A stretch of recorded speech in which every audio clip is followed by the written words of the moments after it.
Uma casa de amor.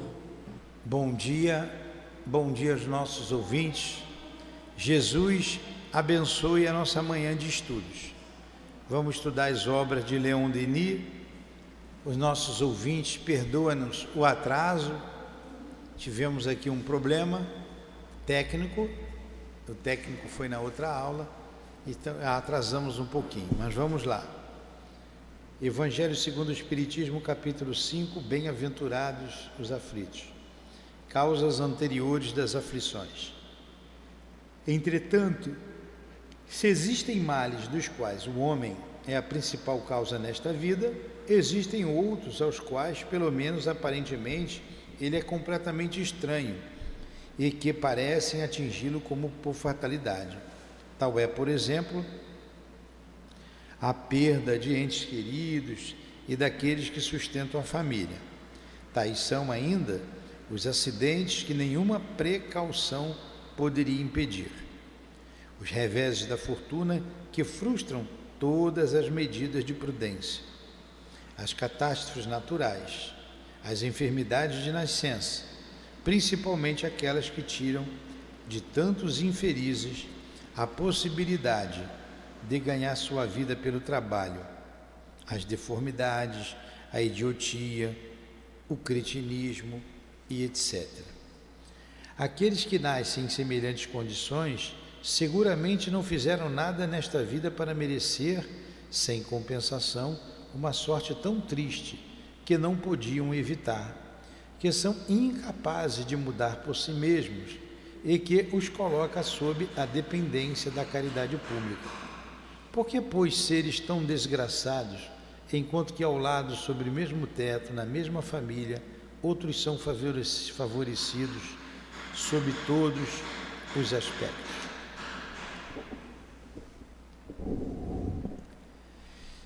Mestre Jesus,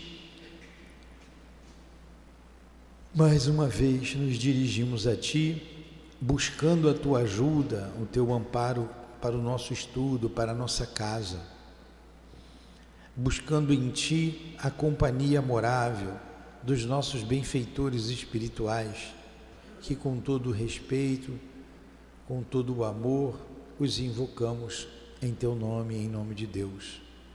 O mestre Leon Denis, o responsável pela obra do estudo de hoje, o mestre Kardec, o altivo e demais guias da nossa casa de amor.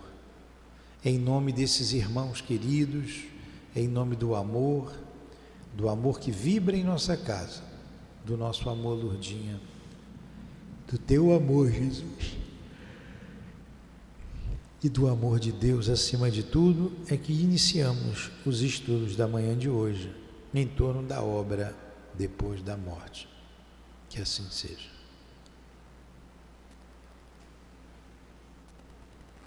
Então vamos lá. Você está ficando hoje pela primeira vez, né, Carmen? Então vamos lá.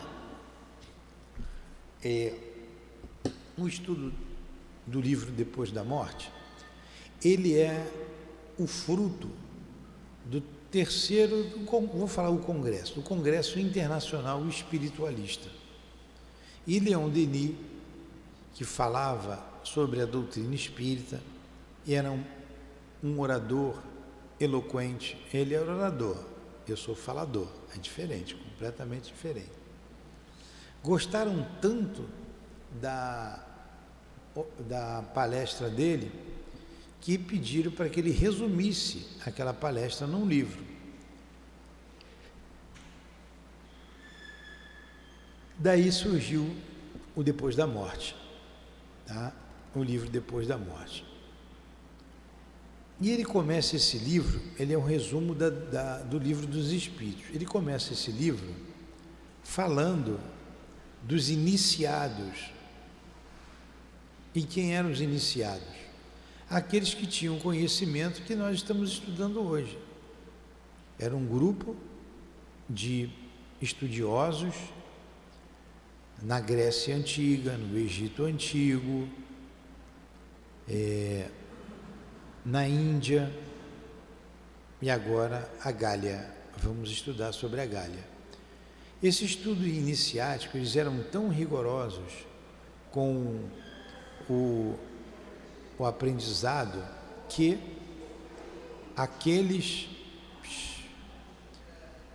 os médiuns eram punidos de morte se falasse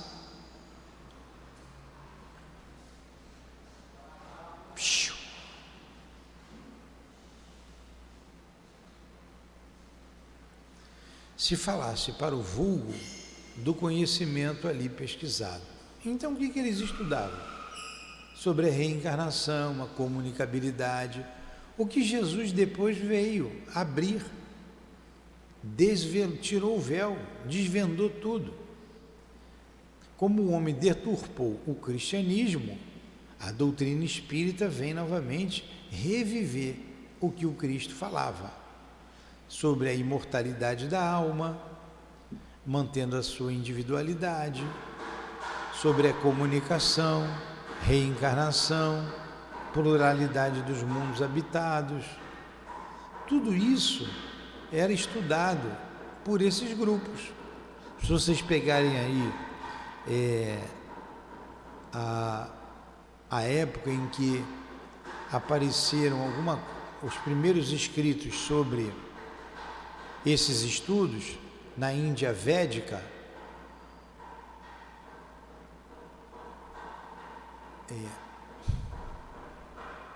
Carmen, pede o Alexandre para eles segurarem um pouquinho até eu terminar essa aula, não bater ali, senão a gente não consegue estudar. Esses estudos se reportam a 3.000 anos antes do Cristo. Olha só, de 3 para 2, 5. Há 5.000 anos atrás já se falava da reencarnação, da comunicabilidade. E hoje ainda tem homens que negam isso. Você vai em algumas igrejas e eles dizem que isso aqui é obra do demônio, que não existe espírito. Eu contava para vocês a história ali da senhorinha que o filho se suicidou, lembra? Ela foi num templo, numa igreja, e eles falaram para ela: você não acredita nesse negócio de espírito não, né? Que espírito vem se comunicar. Poxa, é muito dolorido e muito doloroso para uma mãe ouvir isso. E a senhora sabe que para o suicídio não tem perdão, vai para o inferno. Poxa, é muita ignorância, né?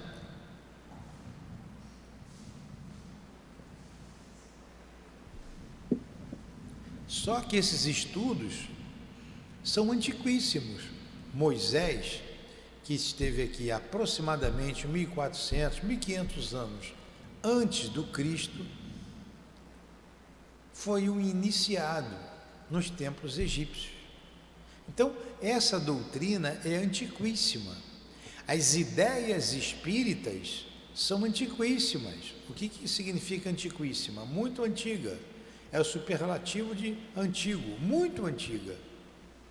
Não foi a doutrina espírita que inventou o espírito. Não foi a doutrina espírita que inventou reencarnação, comunicabilidade. Ah, mas Moisés proibiu a comunicabilidade. Poxa, ele não ia proibir algo que não fosse possível. Então tinha comunicabilidade, tanto tinha comunicabilidade com os mortos que ele proibiu.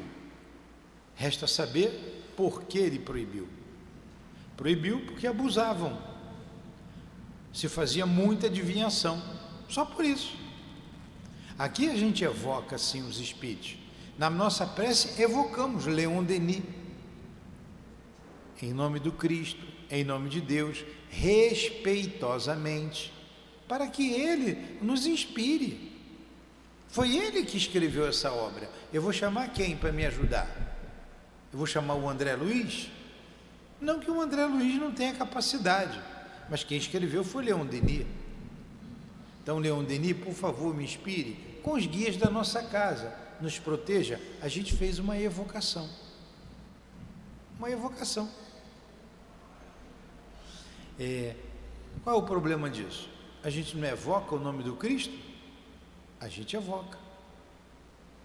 Então vamos lá. Aí então vamos para Gália. Para Gália. Vocês conhecem a Gália? Tem esse país Gália? Não, não tem. Não tem mais. Era um país antigo. A geografia da Europa, ela foi se desenhando ao longo dos anos, dos séculos. Aquilo é um palco de muitas guerras, muitos conflitos. É o velho mundo, como é conhecido. Muita guerra. Invade daqui, invade dali, toma o território daqui, até chegar ao que é hoje. A Gália era um território imenso que compreendia basicamente a França de hoje. A França, Grã-Bretanha,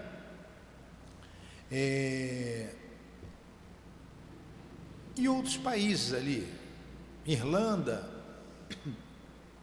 Qual o país cuja capital é Bruxelas?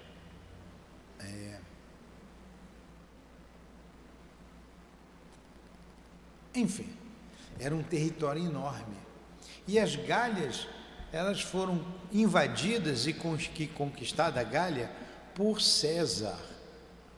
Por César. O primeiro César, ali 100 anos antes do Cristo, aproximadamente. Ele invadiu, os romanos tomaram aquilo ali tudo, né, por riqueza, e hoje temos países que se formaram com esses grupos, com grupos de espíritos que, depois das guerras, delimitaram os seus territórios. Entendido isso? Então, como eles viviam lá?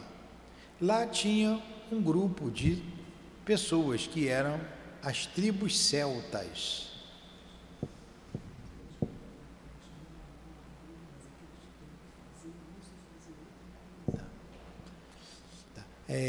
Diminuiu o barulho, ela me falou aqui, eu repeti. Tinha umas tribos que se chamava tribos celtas, eram os celtas. Os celtas habitavam as Gálias. Os celtas, então, eram gauleses. Vocês vão entender melhor. O carioca é brasileiro? O baiano é brasileiro? Pois é. O paulista é brasileiro? Então, os celtas eram gauleses. Eram gauleses. E ali eles tinham uma hierarquia. Tinha os druidas, que eram os sacerdotes. Tinha os bardos, que eram os poetas. Os druidas, além de sacerdotes, eram educadores dos jovens. Eles passavam os ensinamentos deles, não era escrito, era passado por boca a boca, através das tríades. Tríades vem de 3, né?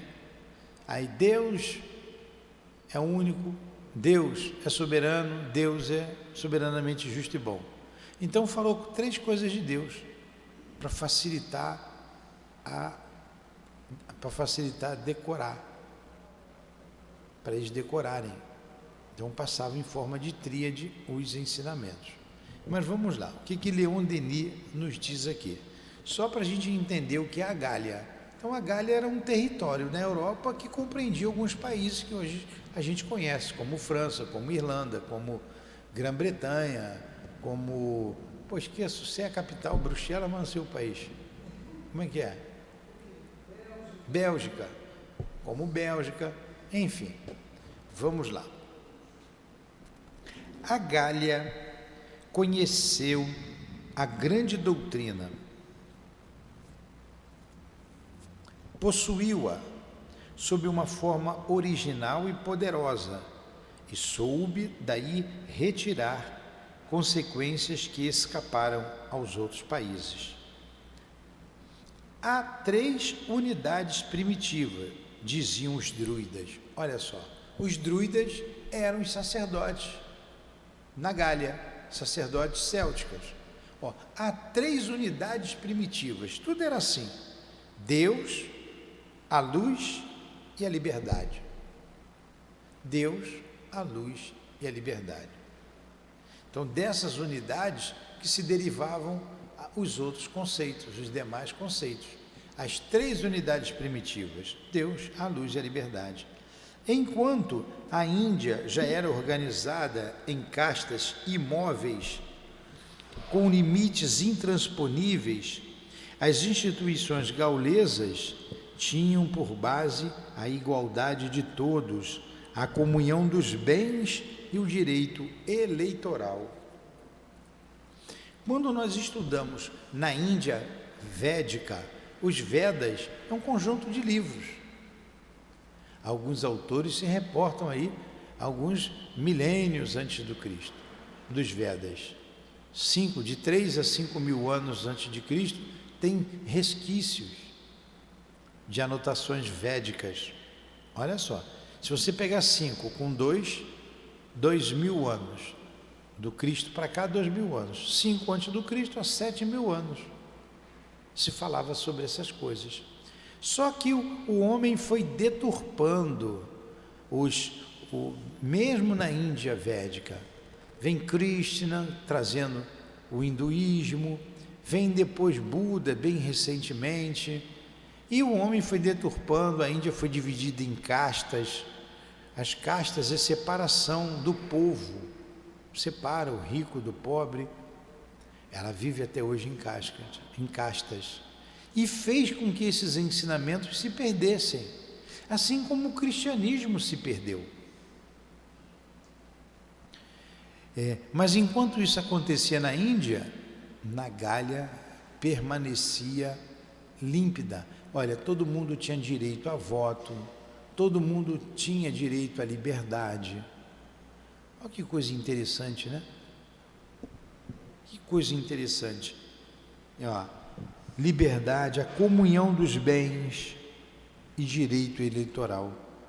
Nenhum outro povo da Europa teve no mesmo grau de nossos pais o sentimento profundo da imortalidade, da justiça e da liberdade. Então, na Gália, esse sentimento de justiça, de liberdade, de imortalidade era nato neles. E com veneração que devemos estudar as tendências filosóficas da Gália, pois a Gália é nosso grande antepassado e nela reencontraremos fortemente reveladas todas as qualidades e também todos os defeitos de nossa raça. Nada, entretanto, é mais digno de atenção e de respeito do que a doutrina dos druidas, os quais não eram bárbaros, como se acreditou erradamente durante séculos. É isso que nós vamos estudar aqui. É isso que nós estamos estudando aqui. A doutrina deixada pelos druidas. São os antepassados franceses, dos franceses. Durante longo tempo, conhecemos os gauleses apenas através dos autores latinos e escritores católicos, que devem, a justo título, nos serem suspeitos. Esses autores tinham um interesse direto em denegrir nossos antepassados, em mascarar suas crenças. César escreveu seus comentários com a intenção evidente de realçar-se aos olhos da posteridade. Essa obra fervilha de inexatidões e de erros voluntários. Polião e Suetônio o constatam. Polião e Suetônio são historiadores. Os cristãos viam nos druidas apenas homens sanguinários e supersticiosos, tanto no seu culto quanto nas práticas grosseiras. Todavia, certos pais da Igreja, Cirilo, Clemente de Alexandria, Orígenes, distinguem com cuidado os druidas da multidão de idólatras. Eles concederam o título de filósofos. Entre os autores antigos, Lucano, Horácio, Florus, consideravam a raça gaulesa como depositária dos mistérios do nascimento e da morte. Eu vou explicar isso, tá? Que eu sei que é cansativo vocês ficarem ouvindo. Vou explicar já já. O progresso dos estudos célticos, a publicação das tríades e dos cantos bárdicos, permitem-nos uma apreciação mais justa das crenças dos nossos pais. A filosofia dos druidas, reconstituída em toda a sua amplitude, foi encontrada conforme a doutrina secreta do Oriente e as aspirações dos espiritualistas modernos. Como estes, ela afirmava as existências progressivas da alma através dos mundos. Essa doutrina viril inspirava aos gauleses uma coragem indomável, uma intrepidez é coragem, tal que caminhavam para a morte como para uma festa. Enquanto os romanos cobriam-se de bronze e de ferro, nossos pais despojavam-se de suas vestimentas e combatiam a peito nu. Orgulhava-se dos seus ferimentos e consideravam como uma covardia empregar esperteza na guerra. Daí suas derrotas reiteradas e sua queda final. Eles acreditavam na reencarnação, sua certeza era tão grande que emprestavam dinheiro para serem pagos nas vidas vindouras. Confiavam aos agonizantes mensagens para seus amigos falecidos. Os despojos dos guerreiros mortos, diziam, são apenas invólucros rasgados. Para a grande surpresa de seus inimigos, eles os abandonavam nos campos de batalha como indignos de sua atenção.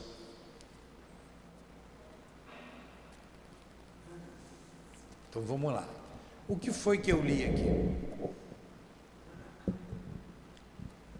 Que esse povo, olha, eles caminharam para aquela região aproximadamente há 800 anos antes do Cristo. E eles tinham o conhecimento dessa doutrina que nós estudamos hoje. Só que eles praticavam, eles viviam em liberdade, em harmonia, votavam. Isso para eles era tudo. Quando os romanos invadiram e eles iam para a guerra, eles iam desnudos, eles não tinham medo da morte. Eles não tinham medo da morte. Eles não usavam de falcatruas para guerrear, por isso que eles foram dizimados. Os romanos iam todos equipados. Os romanos só viviam da guerra, estavam acostumados, e eles não. Eles acreditavam de tal forma na reencarnação, olha só, presta bem atenção nisso, de tal forma que eles emprestavam dinheiro para pagar na outra vida. Entenderam? Se vocês me emprestarem um dinheiro, eu prometo que pago na outra vida para vocês. Vocês vão me emprestar? Eles emprestavam um para o outro, para pagar na outra vida. Eles deixavam cartas dos entes queridos dos mortos junto deles, que eles tinham certeza que aquela carta, o conteúdo chegaria até eles. Era um povo diferenciado. Só que a história denegriu a imagem deles, chamando-os de feiticeiros, de bruxos, de bárbaros. Mas essa história era uma história tendenciosa, porque eles falavam da reencarnação, eles se comunicavam com os espíritos, e a igreja era contra isso. Então, dizia que eles eram bárbaros. O próprio César falou muita coisa sobre eles que não era verdade, para ele se engrandecer como guerreiro. Mas é a história belíssima de um povo que vivia em paz e que foi dizimado por outro povo violento, que eram os romanos. Entenderam? Foi isso que eu li aqui.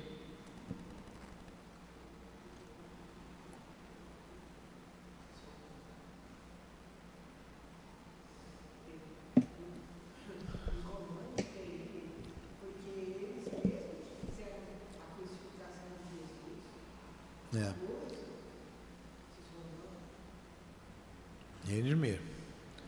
Os romanos eram fogo, eram um povo guerreiro, só queria saber de guerra. Guerra, guerra, guerra. Eles dominavam o povo, que eles guerreavam, tomavam as riquezas, botavam lá um general para comandar e botavam o povo para trabalhar para eles, pagando imposto. Não tem aquela passagem dos judeus, quando eles tentam montar uma armadilha para Jesus, que eles perguntam assim: é lícito pagar o imposto a César? Aí Jesus diz assim: hipócritas, porque me tentais, dei-me aqui uma moeda. Eles dão uma moeda lá para eles. De quem é essa esfinge? Esfinge é o rosto que está cunhado ali na moeda. E eles responderam: essa esfinge é de César. Aí devolveu a moeda: dê a César o que é de César, a Deus o que é de Deus. Não lembra dessa passagem? Porque o povo judeu abominava o imposto que pagavam os romanos. Abominavam. Mas aquela passagem também do centurião romano, que mostrou a fé dele, curando o cérebro do soldado, acho que é uma coisa muito inusitada. Ele tinha fé em Jesus. Aquele romano ali tinha, aquele. Igual você disse da medicina. A medicina é materialista, mas tem médico espírita, é exceção. Aquele centurião foi uma exceção. Os gauleses não conheciam o inferno. É o que Lucano é um historiador, os louva nesses termos. Para vós, as sombras não sepultam os sombrios reinos de Érebe, mas a alma passa rapidamente a animar outros corpos em mundos novos. A morte é somente o meio de uma longa vida. São felizes esses povos que não conhecem o temor supremo do desenlace. Daí seu heroísmo no meio de sangrentos combates e seu desprezo pela morte. Então, olha, os gauleses não falavam do inferno. O inferno foi uma invenção católica. Uma invenção católica. E os gauleses falavam: você vai voltar, vai reencarnar, nesse ou em outros mundos. Olha aí, a reencarnação entre eles. Nossos pais eram castos, hospitaleiros, fiéis à fé jurada.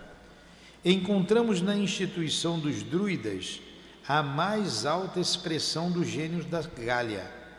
Ela não constituía um corpo sacerdotal.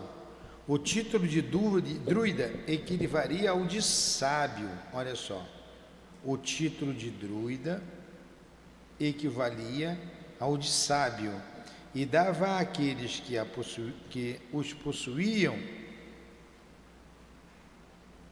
a liberdade de escolher sua tarefa. Então, os druidas eram sacerdotes, eram sábios, eram educadores, eram médiuns. O nome Allan Kardec vem daí. Allan Kardec foi um sacerdote druida. Um espírito revelou ao professor Rivail. Como que era o nome de Allan Kardec? Allan Kardec é um pseudônimo. Pseudo, falso. Pseudônimo é um falso nome. Não era o nome de batismo dele, o nome dele era Hippolyte Léon Denisard Rivaio. Hippolyte ou Hippolyte, eu não sei francês, vou falar Hippolyte. Hippolyte Léon Denisard Rivaio. O professor Hippolyte. Ele era conhecido na França, em Paris, pelas suas obras, seus livros de gramática, seus livros de matemática. Ele era um poliglota. Então ele era muito conhecido.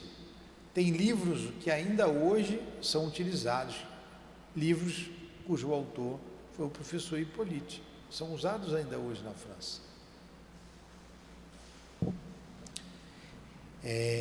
Então, um espírito disse assim para ele, que ele tinha sido um sacerdote, druida, ele tinha sido um druida. Allan Kardec era o nome desse druida, foi uma reencarnação do professor Hippolyte na Gália, como druida.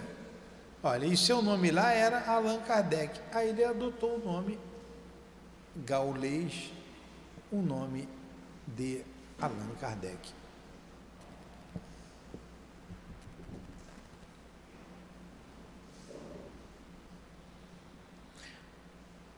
Então, olha, o título de druida equivalia ao de sábio e dava àquele que os possuía a liberdade de escolher sua tarefa.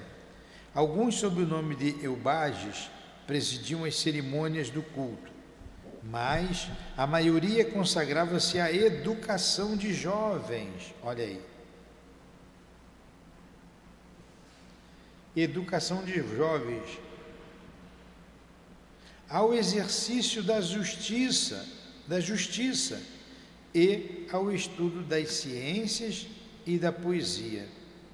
A influência política dos druidas era grande e tendiam a realizar a unificação da Gália.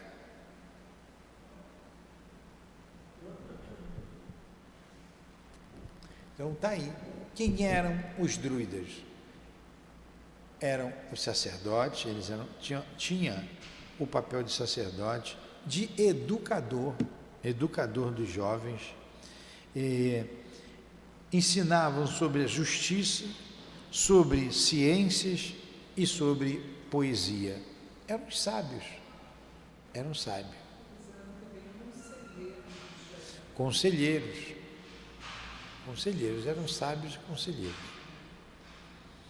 A influência política dos druidas era grande e tendiam a realizar a unificação da Gália. Eles instituíram na região dos Carnutos uma assembleia anual onde se reuniam os deputados das repúblicas gaulesas e onde se discutiam questões importantes, os graves interesses do país. Os druidas eram escolhidos através da eleição. Era necessário 20 anos de estudos para se prepararem para a iniciação. Uma faculdade de 20 anos se preparando para a iniciação. 20 anos para serem iniciados, para terem esse conhecimento que nós estamos tendo aqui hoje. Nós vamos estudar a vida inteira. A gente liberou hoje algumas de vocês para o passe, mas esse estudo é para sempre. Vocês vão dar o passe e vão continuar estudando com a gente aqui, se sentindo útil, trabalhando, servindo a Jesus e estudando, aprendendo. Alguma pergunta?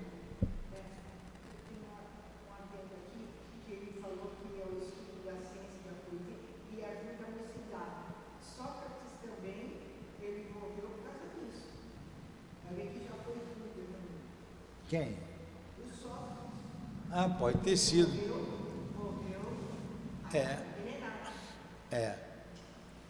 Mas Sócrates foi lá na Grécia, né? Sócrates foi lá na Grécia.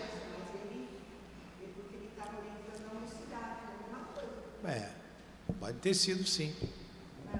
Pode ter sido. A nossa irmã está dizendo, qual é o nome da senhora? A dona Marcela está dizendo que Sócrates pode ter sido o iniciado da Gália. É.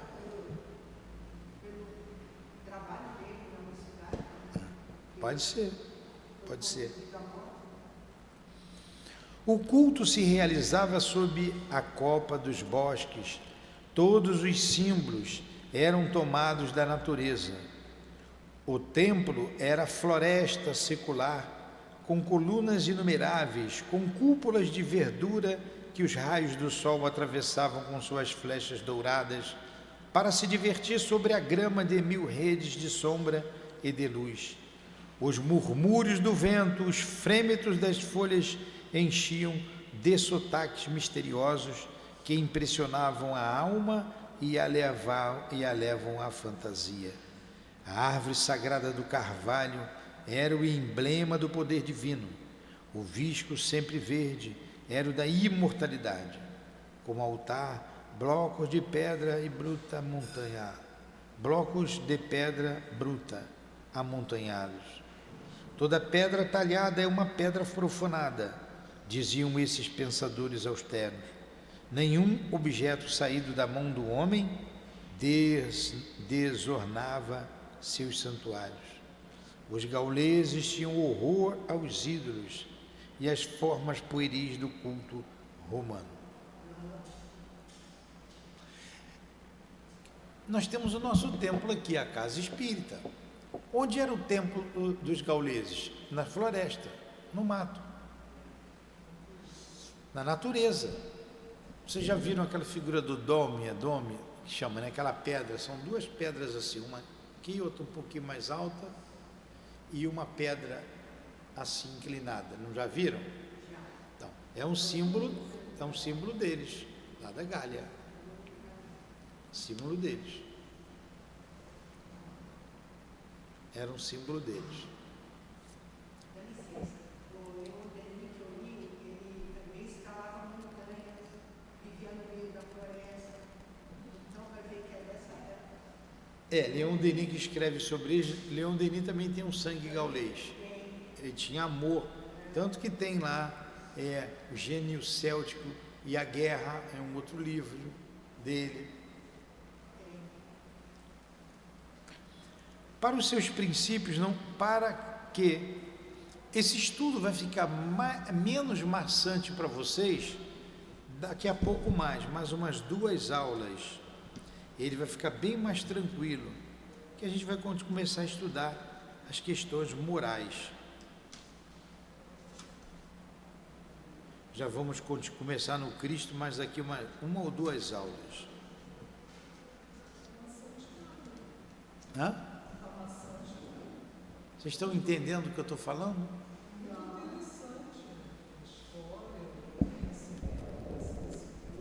Então vamos lá.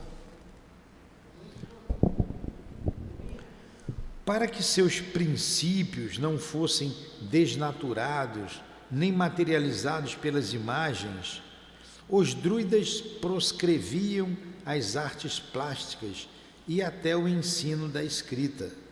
Confiavam apenas a memória dos bardos e dos iniciados, o segredo da sua doutrina. Daí a penúria de documentos relativos a essa época. Tem pouca coisa escrita, porque eles confiavam o seu conhecimento à fala. Os bardos eram os poetas desse povo. Você tinha os druidas, que eram os sacerdotes, os bardos eram os poetas, e isso ia passando de boca em boca, porque eles tinham medo, eles queriam conservar a sua cultura. Como ele disse aqui, os gauleses tinham horror aos ídolos e às formas pueris do culto romano, porque os romanos tinham vários deuses, e eles tinham horror a isso. Então eles passavam a cultura deles de boca em boca, para preservar os ensinamentos, para preservar a sua própria cultura. Então ela era passada de boca em boca. por esses poetas que a conheciam, para não se perder, não se misturar com os santos. Olha, o que aconteceu com o cristianismo? Quando Constantino aprova, nós vamos ver mais na frente, o cristianismo dentro de Roma, o cristianismo se perdeu, a começar com os santos, porque não tinha santo nenhum. O Cristo não falou de santo, não tinha santo nenhum. Mas, como os romanos adoravam as imagens, surgiu então os santos, para que eles não ficassem tão sem referência, porque foi uma religião imposta a eles por Constantino. Foi uma religião imposta aos romanos. Aí eles tinham os santos todos, como a igreja tem até hoje, os santos. Mas, dá licença, a imagem também, ela sensibiliza o coração, porque quando você vê uma imagem, ela te toca, poxa, o plano espiritual está presente. Tem também sua qualidade. Para eles, sim, é a mesma coisa do Deus antropomórfico. Por isso fizeram de Jesus um Deus. Como é que você vai acreditar num Deus que você não vê, um Deus que você não pega, um Deus que não é como a gente pensa, que tem cabeça, pé e mão? É uma questão de desenvolvimento do intelecto para compreender essas coisas. Os sacrifícios humanos, tão reprovados nos gauleses, eram na maioria apenas execução da justiça. Os druidas eram na maioria apenas execuções da justiça. Os druidas, ao mesmo tempo magistrados e justiceiros, ofereciam os criminosos em holocaustos ao poder supremo.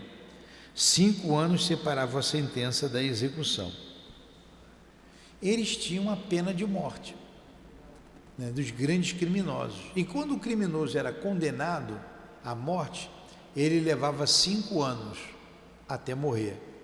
E depois ele era oferecido aos deuses. Não era que eles matavam o homem para oferecer a Deus. Eles tinham horror a isso. Aí disseram que eles eram criminosos, né, deturparam o que eles faziam. Os druidas, ao mesmo tempo magistrados e justiceiros, ofereciam os criminosos em holocausto ao poder supremo. 5 anos separavam a sentença da execução. Nos temas de calamidade, vítimas voluntárias entregavam-se também em expiação, impacientes para se reunirem aos seus antepassados nos mundos felizes, de se elevarem em direção aos círculos de felicidade. Os gauleses subiam alegremente na pedra do sacrifício e recebiam a morte no meio de um cântico de alegria. Mas no tempo de César, essas imolações já haviam caído em desuso. Muitos se entregavam em holocaustos, né, a Deus voluntariamente, iam cantando para lá, porque eles tinham tanta certeza na imortalidade que eles iam reencontrar os seus parentes já mortos. Eles queriam reencontrar com eles.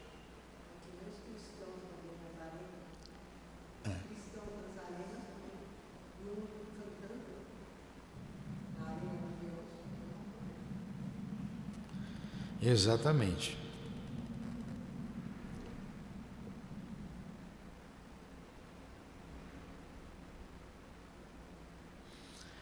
Acima de todas as coisas pairava a potência infinita que nossos pais adoravam junto das pedras sagradas.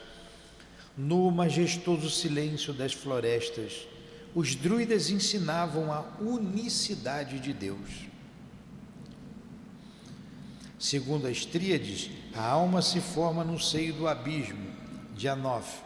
Aí reveste aspectos rudimentares da vida e só adquire a consciência de liberdade depois de ter estado longo tempo presa aos baixos instintos. Eis o que diz o cântico bárdico de Tausin, célebre em toda a Gália. A gente vai terminar mais 5 minutos só.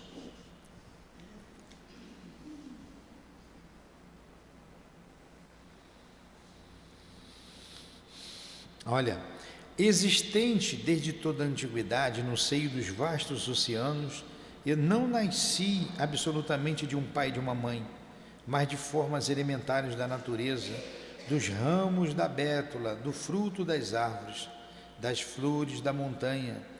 Brinquei na noite, dormi na aurora, fui víbora no lago, águia nos cumes, lince na floresta, depois marcado por Guignon, espírito divino, pelo sábio dos sábios adquiri a imortalidade. Muito tempo se passou desde que era pastor. Errei longo tempo sobre a terra antes de me tornar hábil em ciência. Enfim, brilhei entre os chefes superiores, revestidos de hábitos sagrados. Detive a taça dos sacrifícios. Vivi em 100 mundos, agitei-me em 100 círculos. Olha que crença. Estavam falando aqui do princípio inteligente, que vem dos reinos inferiores da natureza. Não é o que nós estudamos aqui? E para terminar, a alma na sua trajetória imensa, diziam os druidas, percorre 3 círculos, aos quais correspondem 3 estados sucessivos. No Anof, ela se submete ao jugo da matéria, é o período animal. Depois ela a penetra em Abred, o círculo das migrações que povoam os mundos de expiação e provas, e a Terra é um desses mundos. Vamos parar aqui. Semana que vem a gente continua. Semana que vem a gente acaba esse estudo sobre a Gália, vamos entrar no cristianismo e fica mais fácil para a compreensão de vocês. Vocês gostaram desse estudo? Com essa cara de defunto aí que vocês estão? Estudamos aí, lemos, né? Tem que ler, não tem jeito. Aí, ó. 45 minutos, tá bom, né?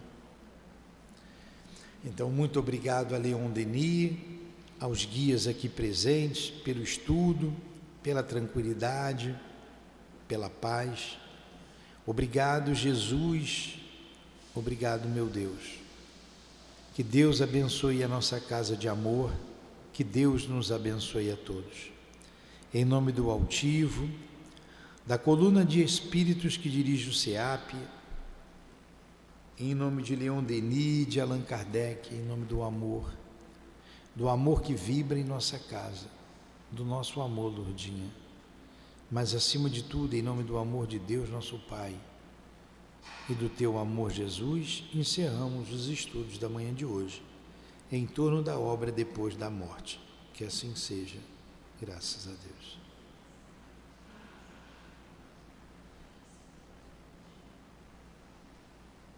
SEAP, Centro Espírita Altivo Panfiro.